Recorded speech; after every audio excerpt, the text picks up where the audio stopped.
नमस्कार, मैं हूं पूजा सिंह और आप देख रहे हैं हमारा उत्तराखंड का ये खास बुलेटिन। चलिए बुलेटिन की शुरुआत करेंगे उत्तराखंड की कुछ खास बड़ी खबरों के साथ।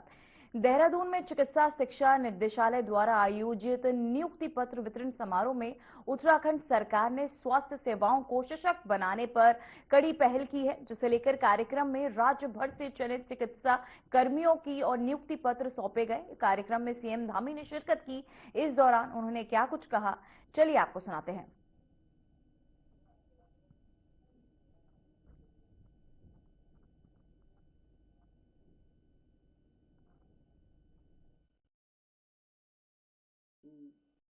इस तराजू को ठीक प्रकार से बैलेंस करें, उसमें हम सबका सामूहिक उत्तरदायित्व भी है। और क्योंकि राज्य के अंदर स्वास्थ्य सेवाएं हमारे लिए अच्छा बनाना सच में एक बड़ा चुनौतीपूर्ण काम है। कहने से करना बड़ा कठिन काम होता है, लेकिन हम सब लोग करने पर विश्वास करते हैं और अच्छा करने के लिए लगातार प्रयास कर रहे हैं।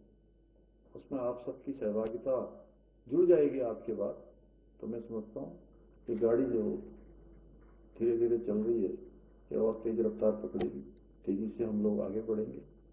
जो हमें आयाम प्राप्त करने हैं, जो हमें लक्ष्य प्राप्त करने हैं, जन जन तक हमारी चिकित्सा पहुंचे, हमारा स्वास्थ्य विभाग पहुंचे, उसके लिए हमारे प्रयासों को गति मिलेगी। आदरणीय प्रधानमंत्री जी के नेतृत्व में साथियों, हमारी सरकार राज्य को बेहतर स्वास्थ्य सेवाओं के विस्तार के लिए, उनके सुदृढ़ीकरण के लिए निरंतर प्रयास कर रही है। हमारा प्रयास है कि राज्य के प्रत्येक नागरिक को अच्छी चिकित्साएं सुविधाएं गुणवत्ता के साथ सस्ती दरों पर उपलब्ध हों, उनके लिए कठिनाई उनको चिकित्सा मिलने में न हो। इसी क्रम में हमने आयुष्मान योजना के अंतर्गत करीब अभी तक 61 लाख से अधिक आयुष्मान कार्ड वितरित किए हैं, जिसके माध्यम से प्रदेश के लगभग 17 लाख से अधिक मरीजों को 3300 करोड़ रुपए से भी अधिक का कैशलेस उपचार का अभी तक लाभ प्राप्त हो चुका है। इसके अलावा हम राज्य के प्रत्येक जिले में एक मेडिकल कॉलेज स्थापित कर रहे हैं, जिससे हमारे सुदूरवर्ती क्षेत्र के लोगों को उनके जिले में ही आधुनिक चिकित्साएं सुविधाएं सहज रूप से उपलब्ध हो सके, उनको वहीं पर इलाज मिल सके। इनमें से 5 मेडिकल कॉलेज पहले से ही संचालित किए जा चुके हैं, जबकि 2 और मेडिकल कॉलेजों का निर्माण कार्य प्रगति पर है, अभी स्वास्थ्य मंत्री जी ने बताया। इतना ही नहीं, हम देहरादून, हल्द्वानी और श्रीनगर मेडिकल कॉलेजों में सुपर स्पेशलिटी विभाग भी स्थापित किए गए हैं, जहां कार्डियोलॉजी, न्यूरोसर्जरी, यूरोलॉजी जैसी आधुनिक चिकित्सा सुविधाएं उपलब्ध कराई जा रही हैं। साथ ही हल्द्वानी में राज्य के प्रथम आधुनिक कैंसर संस्थान का निर्माण कार्य भी प्रगति पर है। इसके साथ साथ हम हेली एम्बुलेंस सेवा भी प्रारंभ कर चुके हैं, जो आपातकालीन परिस्थितियों में सुदूरवर्ती क्षेत्रों के लिए जीवन रक्षक साबित हो रही है। अनेक गर्भवती माताओं के लिए भी उस कठिन समय में बहुत उन्होंने सहायता का काम हेली एम्बुलेंस सेवा ने किया है उनके लिए। इसके अतिरिक्त राज्य में निःशुल्क जांच योजना के अंतर्गत मरीजों को पैथोलॉजिकल जांचों की निःशुल्क सुविधा भी प्रदान की जा रही है। हमारी सरकार द्वारा जहां एक और जिला अस्पतालों और सामुदायिक स्वास्थ्य केंद्रों का आधुनिकीकरण करके बेहतर सुविधाओं से युक्त किया जा रहा है, वहीं दूर दराज के इलाकों में टेलीमेडिसिन सेवा के माध्यम से भी विशेषज्ञ डॉक्टरों का परामर्श सुविधा भी प्रदान करने का प्रयास किया जा रहा है। हम अपने सभी सरकारी अस्पतालों और मेडिकल कॉलेजों में स्टाफ की कमी को दूर करने के लिए भी निरंतर प्रयासरत हैं। आज जहां 142 असिस्टेंट प्रोफेसरों को नियुक्ति पत्र प्रदान हो रहे हैं, वहीं 356 असिस्टेंट प्रोफेसरों की प्रक्रिया की नियुक्ति की गतिमान है। इसके साथ ही अभी हाल ही में 1248 नर्सिंग अधिकारियों का 170 टेक्नीशियनों की नियुक्ति भी प्रदान की है और करीब 600 नर्सिंग अधिकारियों की चयन प्रक्रिया भी गतिमान है। हमारी सरकार समृद्ध उत्तराखंड, स्वस्थ उत्तराखंड के सपने को साकार करने के लिए निरंतर प्रयास कर रही है। साथियों, आप सभी को भली भांति याद होगा कि पहले के समय में उत्तराखंड में किस प्रकार से भर्तियों में भारी धांधली होती थी, पक्षपात होता था, भ्रष्टाचार होता था और नकल के प्रकरण लगातार आते थे, जिसके कारण से जो योग्य अभ्यर्थी होते थे, जिनके अंदर योग्यता, प्रतिभा, क्षमता होती थी, बहुत बार वो चयन से दूर हो जाते थे और चयन उन लोगों का हो जाता था जिनकी पहुंच होती थी या जो भ्रष्टाचार से कहीं न कहीं अपने को उस प्रक्रिया में शामिल कर लेते थे, जिसकी वजह से हमारे सभी जो प्रतिभावान लोग हैं, योग्य उम्मीदवार हैं, उनका भविष्य अंधेरे में जा रहा था। और भर्ती परीक्षाओं के इसी कलंक को मिटाने के लिए हमने राज्य में देश का सबसे कठोर सख्त नकल विरोधी कानून लागू किया और आज सभी भर्ती परीक्षाएं मेरिट के आधार पर सुनिश्चित की जा रही हैं, जिससे योग्य उम्मीदवारों को उनके कौशल और उनके परिश्रम का पूरा लाभ मिल रहा है। इसी का परिणाम है कि आज प्रदेश में लगभग 27,000 के लगभग युवाओं को हमारे सरकारी नौकरियां प्राप्त करने में सफलता प्राप्त हुई और 4 जुलाई 2021 को मैंने राज्य के मुख्य सेवक के रूप में इस जिम्मेदारी पर काम करना प्रारंभ किया था। उसी दिन से हमने ये संकल्प लिया था कि प्रदेश के अंदर जितने भी पद जिस विभाग में भी रिक्त हैं, उन सभी पदों को हम भरने की प्रक्रिया प्रारंभ करेंगे। और मुझे आप सबको ये बताते हुए संतोष है कि हमने जो संकल्प लिया था वो संकल्प तेजी से आगे बढ़ा और अभी तक राज्य स्थापना के बाद जितनी कुल नियुक्तियां हुई हैं, उसमें से 2/3 नियुक्तियां इन 4 सालों में संपन्न हुई हैं और अगले 1 साल का भी पूरी तरह से हमारा कैलेंडर लोक सेवा आयोग, अधीक्षक सेवा चयन आयोग ने बनाया हुआ है। विभिन्न विभागों की लगातार मैंने समीक्षा की है। जहां भी पद रिक्त हैं, उन सभी पदों को नियुक्ति प्रक्रिया के तहत लाया जाएगा, उनके अध्याचन जारी किए जाएंगे, विभागवार उसकी जो उपलब्धता है उसके आधार पर भर्ती परीक्षाएं आयोजित की जाएंगी और सारी भर्ती परीक्षाएं पारदर्शिता के आधार पर होंगी, योग्यता के आधार पर होंगी।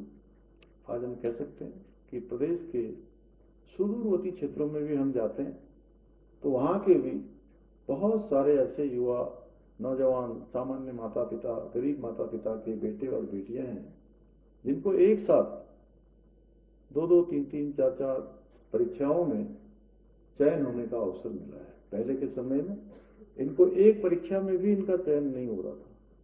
कई वर्षों से भर्ती परीक्षाओं में शामिल होते थे लेकिन चयन नहीं होता था। भाइयों बहनों, इस व्यवस्था को भी हमने बदलने का प्रयास किया है और ये प्रयास हमारा एक संकल्प लेकर सिद्धि की ओर आगे बढ़ रहा है और हमारे नौजवानों का, युवाओं का, विद्यार्थियों का, छात्रों का, छात्राओं का, सभी का मनोबल बढ़ा है और मनोबल उनका बढ़ा है, उनके साथ साथ उनके माता पिता का भी आत्मविश्वास लौटा है। जिनके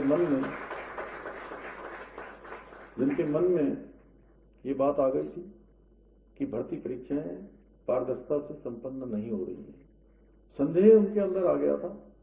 उस संदेह को भी मिटाने का काम, उस भ्रम को हटाने का काम हमारी सरकार ने किया है और मैं कह रहा हूं कि 27,000 और उसमें से भी आज आप लोगों को नियुक्ति पत्र मिलने के पश्चात ये संख्या और बढ़ जाएगी। मुझे पूरा विश्वास है साथियों कि आप सभी अपनी पूरी निष्ठा के साथ, पूरे समर्पण के साथ आने वाले समय में अपने दायित्वों का निर्वहन करेंगे और स्वास्थ्य सेवाओं के क्षेत्र में उत्तराखंड को देश का अग्रणी राज्य बनाने का हमारा जो विकल्प रही संकल्प है कि हर विभाग हमारा एक आदर्श विभाग बने, हमारा हर विभाग ऐसे नवाचार करे, ऐसी अच्छी योजनाएं लाएं जो अन्य राज्यों के लिए भी एक बेस्ट प्रैक्टिस के रूप में, उदाहरण के रूप में प्रस्तुत की जा सके। बहुत सारे मामलों में आज उत्तराखंड देश के अग्रणी राज्यों की सूची में शामिल हो गया है। बहुत सारे मामलों में हमने लीड लिया है, बहुत सारे काम पहली बार उत्तराखंड में हुए हैं। तो मेरा आप सबसे कहना है, क्योंकि आप सब आज मुझे लगता है आपको संतोष निश्चित रूप से होगा, प्रसन्नता भी होगी, और जितनी प्रसन्नता आपको हो रही होगी उससे ज्यादा प्रसन्नता आपके अभिभावकों को, माता पिता को, आपके परिवारजनों को भी आपसे कम नहीं हो रही होगी। कुछ तो ऐसे होंगे शायद उनको आपसे भी ज्यादा हो रही होगी। इसलिए हमें उन सब के सपनों को, कि वो किन परिस्थितियों से उन्होंने अपने को आगे बढ़ाया है, किन परिस्थितियों का सामना किया है, कौन सी चुनौतियां एक सामान्य मानवीय के जीवन में होती हैं, अगर वो सब हमारे प्रत्येक दिन का काम शुरू करने से पहले हमारे ध्यान में रहेगा, थोड़ी देर का स्मरण हमारे को होगा, तो निश्चित रूप से आपके द्वारा जो भी काम किया जाएगा वो काम इतना शानदार होगा कि एक तो देखिए भगवान की बड़ी कृपा आपके ऊपर है कि आप सब लोगों को चिकित्सा और शिक्षा के क्षेत्र में काम करने का अवसर मिल रहा है। ये भगवान की बिना कृपा के हो नहीं सकता है। तो ये मानिए कि आप डॉक्टर बन गए हैं, डॉक्टर के बाद आप प्रोफेसर बन गए हैं, प्रोफेसर बनने के बाद आप डॉक्टरों की जहां से फैक्ट्री होती है उस फैक्ट्री के आप कारीगर हो गए हैं। अगर मैं आपको डॉक्टरों की फैक्ट्री का कारीगर कहूं तो कोई अतिशयोक्ति नहीं होगी, कोई अतिशयोक्ति भी नहीं है। तो आपका ये जीवन तो सफल हो गया, आने वाले कई जीवन आपके इसी जीवन से सफल हो जाएंगे जब हम उत्तराखंड को शिक्षा के क्षेत्र में हिंदुस्तान का अग्रणी राज्य बना पाएंगे, और आप सबके योगदान से ही ये संभव होगा। इसी विश्वास के साथ एक बार पुनः आप सभी को बहुत मैं एक बार बधाई देते हुए, आपके उज्जवल भविष्य की कामना करते हुए अपनी बात समाप्त करते हैं।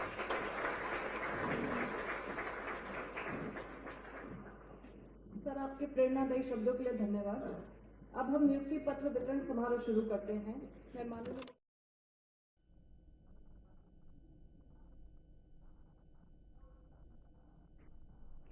तो वहीं देहरादून नगर निगम ने अपने 27वें स्थापना दिवस पर एक भव्य कार्यक्रम का आयोजन किया। समारोह में शहर के विकास और स्वच्छता, नागरिक सुधारों और को बता दें कि नगर प्रशासन और उपलब्धियों को उजागर इस कार्यक्रम के दौरान किया गया। वहीं कार्यक्रम में सीएम धामी ने भी शिरकत की। साथ ही इस दौरान वो क्या कहते हैं नजर आए, चलिए आपको सुनाते हैं। तो वहीं आपको बताते चले, देहरादून में निगम का 27वां स्थापना दिवस कार्यक्रम आयोजित किया गया। भव्य कार्यक्रम का आयोजन किया गया जहां तमाम अतिथि मौजूद रहे। सीएम ने कार्यक्रम में शिरकत की। तो मैं आपको बताते चले, निगम का 27वां स्थापना दिवस कार्यक्रम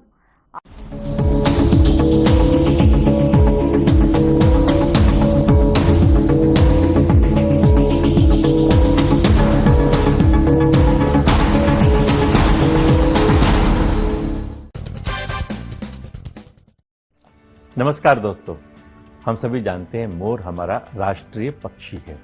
इसके अलावा हिंदू संस्कृति और ज्योतिष शास्त्र में भी मोर पंख का खास महत्व है।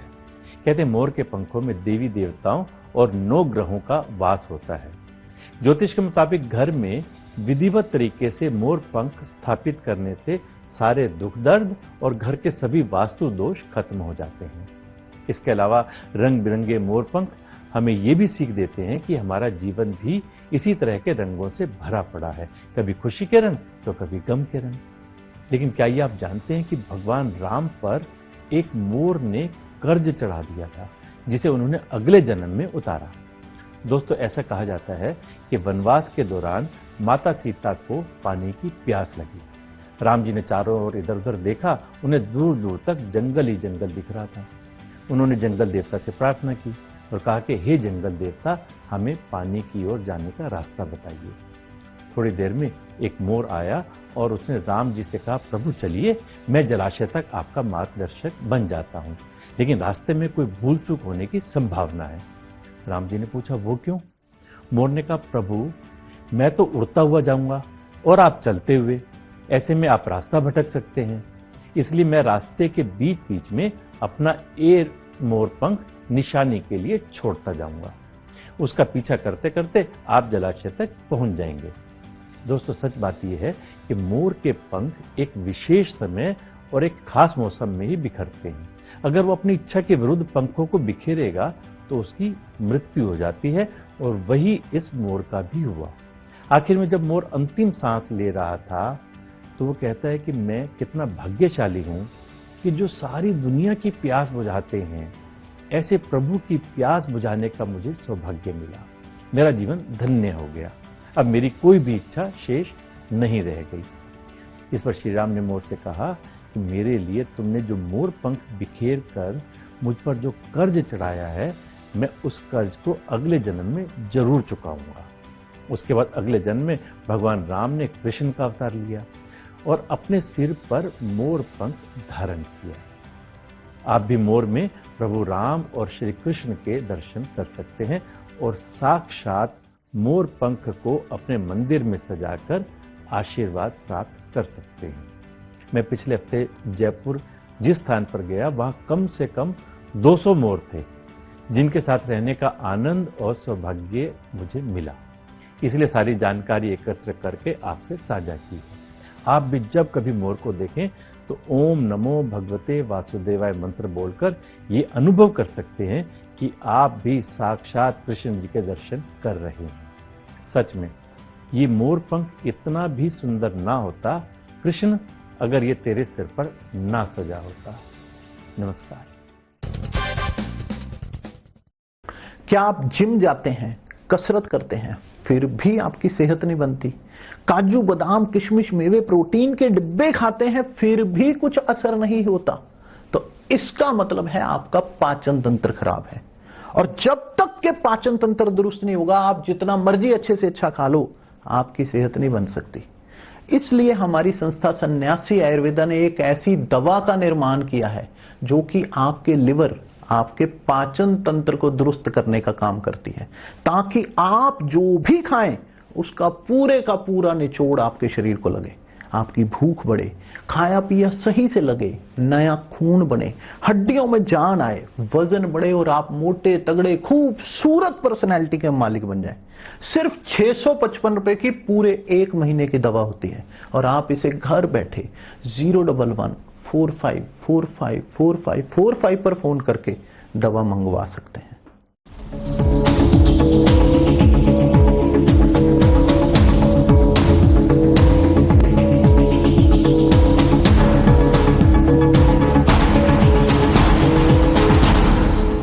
आयोजित की सरकार ने किया है, भारत की सरकार ने किया है। भाइयों बहनों, आदरणीय प्रधानमंत्री जी के मार्गदर्शन में और उनके सहयोग से हमारी राज्य सरकार भी आज राज्य के समग्र विकास के लिए निरंतर कार्य कर रही है।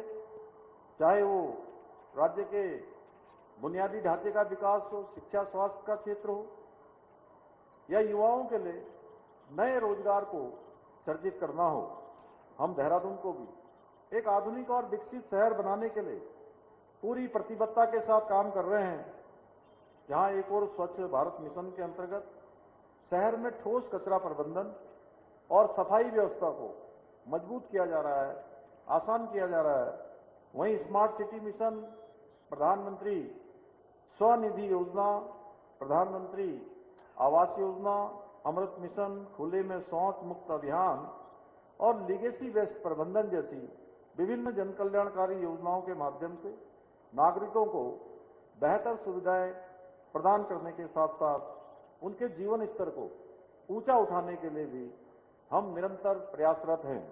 इसके साथ ही हमने गरीब परिवारों को सुलभ स्वास्थ्य सेवाएं प्रदान करने के लिए urban health and wellness centre भी स्थापित किए हैं।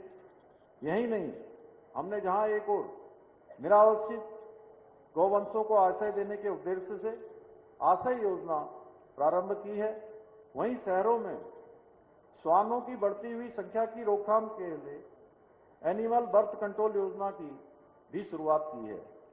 इसके साथ ही देहरादून को एक आधुनिक शहर के रूप में स्थापित करने के लिए हम 1400 करोड़ रुपए से भी अधिक की परियोजनाओं के माध्यम से व्यापक स्तर पर कार्य कर रहे हैं। हमने जहां एक ओर देहरादून में कचरा प्रबंधन के लिए आधुनिक मैकेनाइज्ड ट्रांसफर स्टेशन का निर्माण किया है, वहीं कूड़ा वाहनों की रियल टाइम मॉनिटरिंग के लिए integrated command and control centre की स्थापना भी की है। हमने हरित और स्वस्थ देहरादून बनाने के लिए शहर में विभिन्न स्थानों पर 35 पार्कों का निर्माण भी यहां कराया गया है। हम जहां केदारपुरम में योगा थीम पर आधारित शहर के सबसे बड़े पार्क का निर्माण करा रहे हैं, वहीं हमने हमारे वीर बलिदानियों की स्मृति में विशेष स्मृति पार्कों के माध्यम से 50,000 वर्ग मीटर से अधिक हरित क्षेत्र भी विकसित किया है। इसके साथ ही शंकरपुर में गौसेवा केंद्र में स्थापित automatic mechanised organic waste machine के माध्यम से गोबर की उच्च गुणवत्ता वाली खाद के रूप में परिवर्तित किया जा रहा है। यही नहीं, हम जहां एक ओर जल संरक्षण के लिए जल भराव वाले चिन्हित स्थानों पर रिचार्ज पिट स्थापित कर रहे हैं, वहीं शहर की नदियों को पुनर्जीवित करने के लिए भी रिन्यू रिस्तना अभियान भी संचालित किया जा रहा है। जहां एक ओर शहर में पर्यावरण संरक्षण को बढ़ावा देने के लिए 30 इलेक्ट्रॉनिक बसों का संचालन किया जा रहा है, वहीं निजी इलेक्ट्रिक वाहनों के लिए 11 स्थानों पर चार्जिंग स्टेशनों का निर्माण भी किया गया है। आप सबको पता है, पिछले वर्ष हम लोगों ने इसका लोकार्पण किया था, इसका शुभारंभ किया था। इतना ही नहीं, हम पर्यावरण संरक्षण की दिशा में उत्कृष्ट कार्य करने वाले 3 पर्यावरण मित्रों को स्वच्छता सेनानी सम्मान के रूप में प्रति व्यक्ति 10,000 रुपये भी प्रदान कर रहे हैं। ये हम सभी के लिए प्रसन्नता का विषय है कि केंद्र सरकार द्वारा नेशनल क्लीन एयर प्रोग्राम के अंतर्गत स्वच्छता वायु सर्वेक्षण में देहरादून ने देश भर में अभी 19वां स्थान हासिल किया है। साथ ही सर्वोच्च स्वच्छ शहरों की राष्ट्रीय स्वच्छता रैंकिंग में भी देहरादून ने उल्लेखनीय प्रदर्शन करते हुए पहले से और आगे का स्थान प्राप्त किया है, 62वां स्थान। लेकिन तो वहीं मुख्यमंत्री पुष्कर सिंह धामी ने देहरादून में आयोजित उत्तराखंड क्रिएटर्स मीट 2025 में सम्मिलित होकर विभिन्न सोशल मीडिया प्लेटफॉर्म से जुड़े कंटेंट क्रिएटर्स, डिजिटल उद्यमियों और व्यालोंग में आपको बताते चले युवा इन्फ्लुएंसर्स से संवाद किया। मुख्यमंत्री ने इस मौके पर कहा कि राज्य सरकार द्वारा जन कल्याणकारी नीतियों को जनता तक पहुंचाने और शासन को अधिक पारदर्शी और उत्तरदायी बनाने के लिए सोशल मीडिया प्लेटफॉर्म्स का उपयोग बढ़ाया जा रहा है।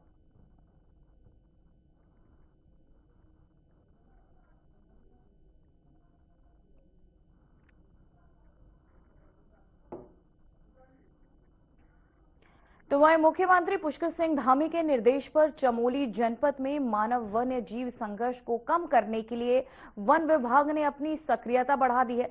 विभाग के अधिकारियों ने मंगलवार को बताया कि इस दिशा में कई कदम उठाए जा रहे हैं ताकि लोगों और वन्य जीवों के बीच टकराव की घटनाओं को रोका जा सके।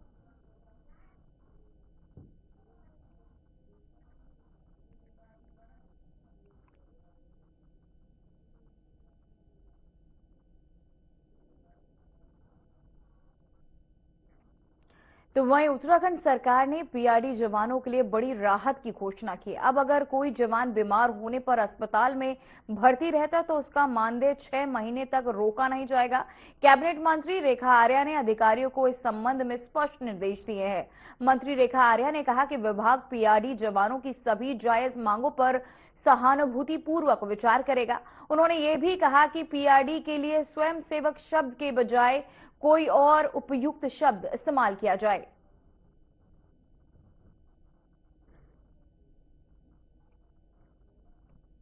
तो वहीं आपको बताते चले, बीमार होने पर मानदेय जारी रहेगा, राशि में की जाएगी वृद्धि। श्री रेखा आर्या ने इस सभी अधिकारियों को बताया। वहीं बीमार होने पर भी मानदेय जारी रखा जाएगा।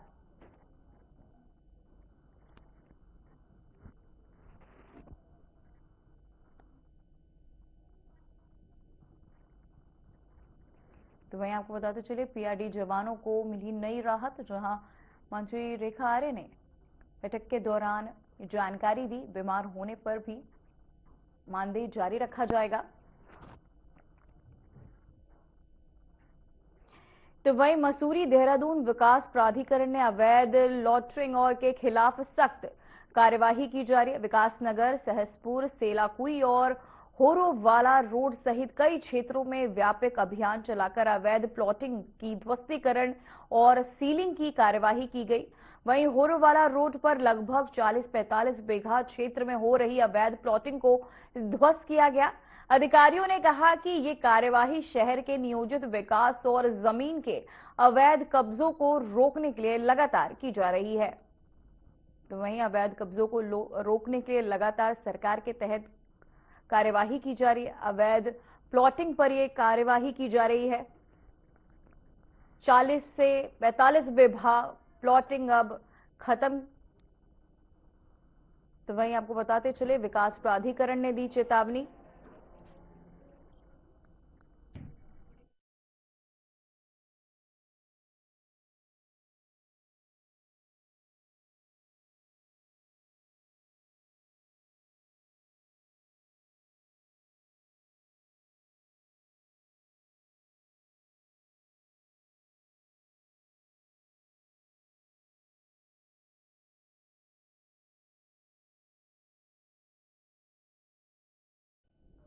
फिलहाल बुलेटिन में इतना ही। मुझे दीजिए इजाजत। नमस्कार।